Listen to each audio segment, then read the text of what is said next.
Hi everyone, and welcome back to the 6th video in the Bagging the Munros video series. Today we are at Beinn Dearg near Blair, Atholl. This Munro did have a long walk in with a slight incline for quite a while until you get to the V-shaped valley and then you start heading up, so you could definitely use bikes on this one and that would have saved a lot of time. So I think if I was to do this one again I would definitely bring a bike, but we did walk it and it just took us just over 8 hours to walk. You have also got a choice of two routes that you can take, either to go up or come down. We went up in a anti-clockwise direction coming up the right hand side and then went back down the left. They're both as quick as each other. It's better to go and have a different change of scenery. Yeah, the guide for this one said 7 to 9 hours, so we're pretty much bang in the middle of the time. But the timings are weird on the Walk Highlands website because sometimes we're on the faster side of it and sometimes we are on the slower side. But here is the 3D map view of the route. The start of this walk is at the old Bridge of Tilt car park and it's pretty easy to get to. But as I said, this walk is a long gradual walk in and just with a slight incline most of the way. So you can definitely take a bike up here and the ride back would be amazing. But this walk did have the least amount of scenery I've seen, and I'm changing the way I'm rating each Munro through the speed, scenery, difficulty, and I'll show you at the end what changes I'm making just so it's less subjective. But yeah, here we are just leaving the old Bridge of Tilt car park and we started almost bang on 9 o'clock. Once you've just headed out the car park, you'll see a house right in front of you. You just take the path to the right that goes through the forest.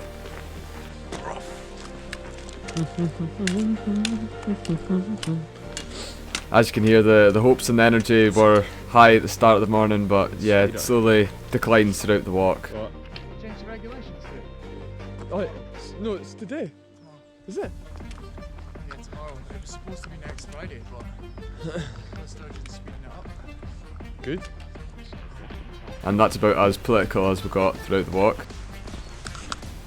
At the Y junction, you take the left up the dirt road, up through the trees.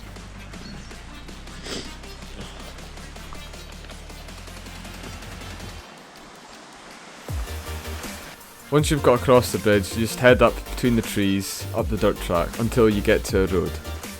Instead of heading along the road, you go up diagonally up the path and you'll eventually get to a gate.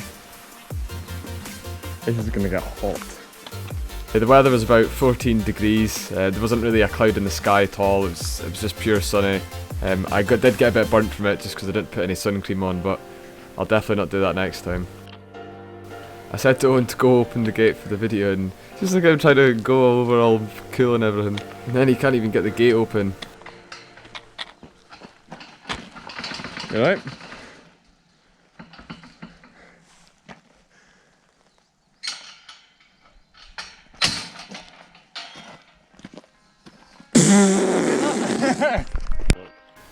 Once you're through the gate, just continue along the same path.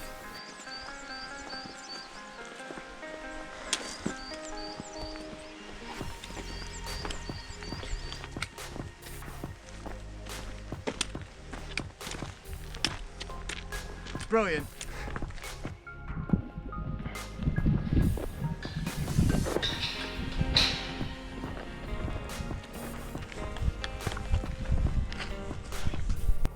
We're about halfway to the point now where we're going to take the different route on the way back. And then I was just standing there like digging my heels in as I was walking down, just walking past them as they're all on their hands and knees. Is that alright, boys? Right.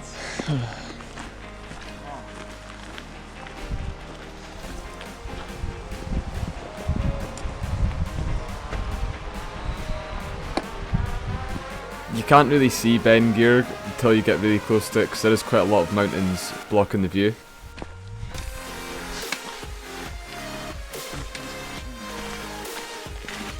That's for horses. Right? Why are you laughing? You said joke there. Padlock up. Oh, ice ball, man.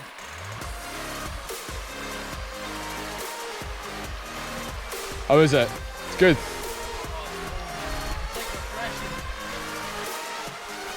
We didn't do any cold exposure on this walk because it is normally Kier that persuades us to do it, so we just decided to give it a miss this time. So that's as close as it came to it.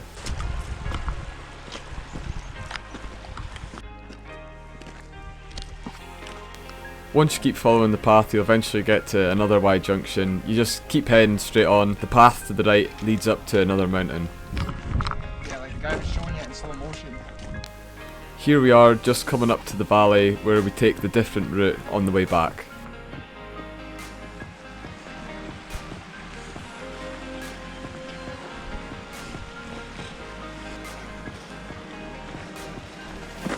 Hey, summer vibes! Summer vibes, man! Oh yeah, I think that must have been the ibuprofen kicking in now.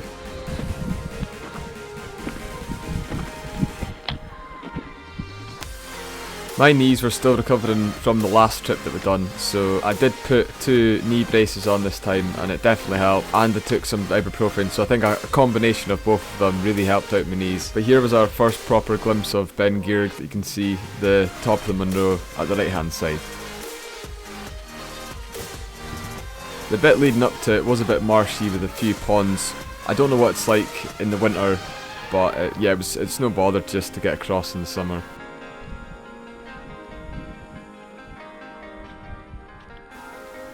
There's us now, not far off the summit, there's just a little further to go till we're at the top.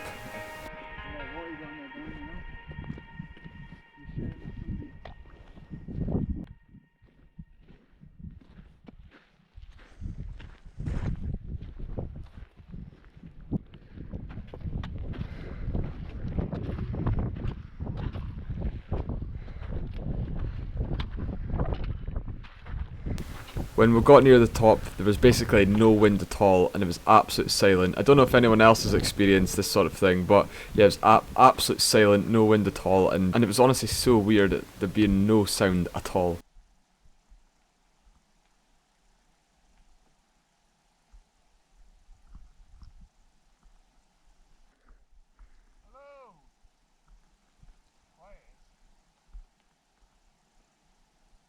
But yeah, I've never been up a mountain where that's happened before, so if that's happened to anyone else, let me know in the comments and tell me what mountain you went up. But yeah, after 4.5 hours, we eventually made it to the top, and yeah, you could see for absolute miles.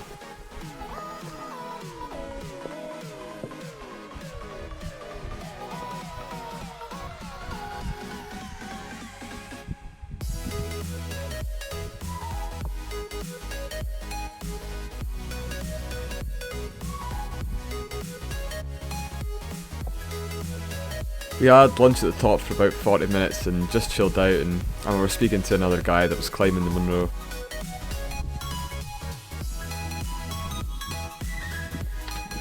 But after we finished, we started lengthening our poles and started to make our way down the mountain.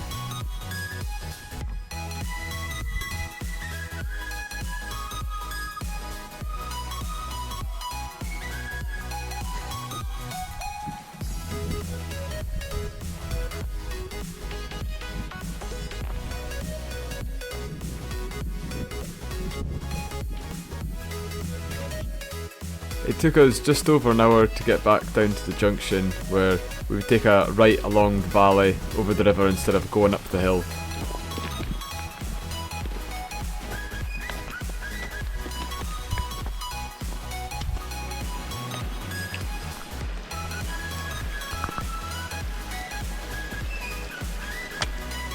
Walks up, walks back down again.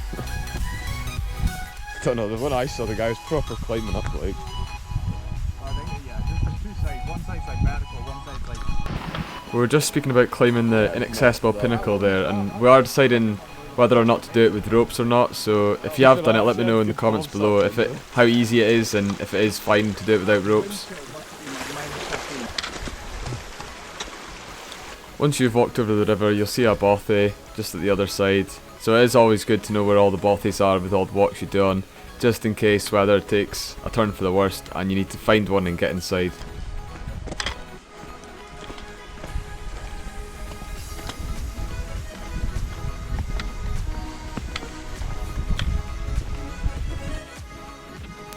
I felt like this route did lack scenery on the way back, where the other one did have a few more hills and stuff to look at. This one was mostly just like flat.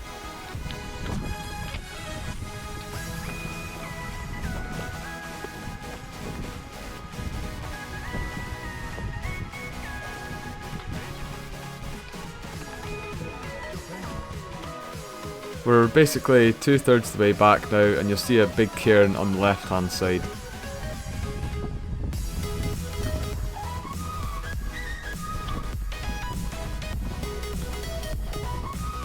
You'll eventually get to the forest where there'll be a gate. Once you go through the gate, you'll get to another Y junction where you'll take a left to go up the road a little bit.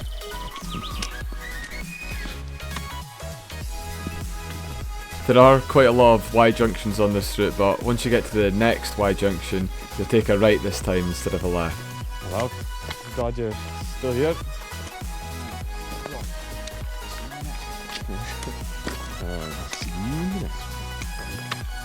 You'll then get to a point where the path continues through the right hand side of the forest, or you can just keep going through this Land Rover track.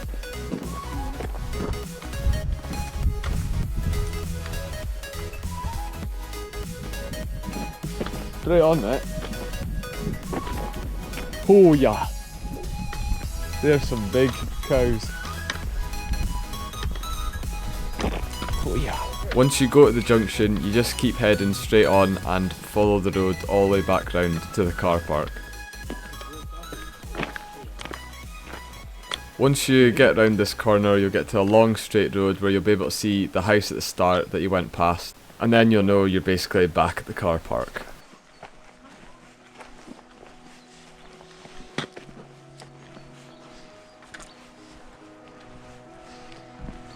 Here we are.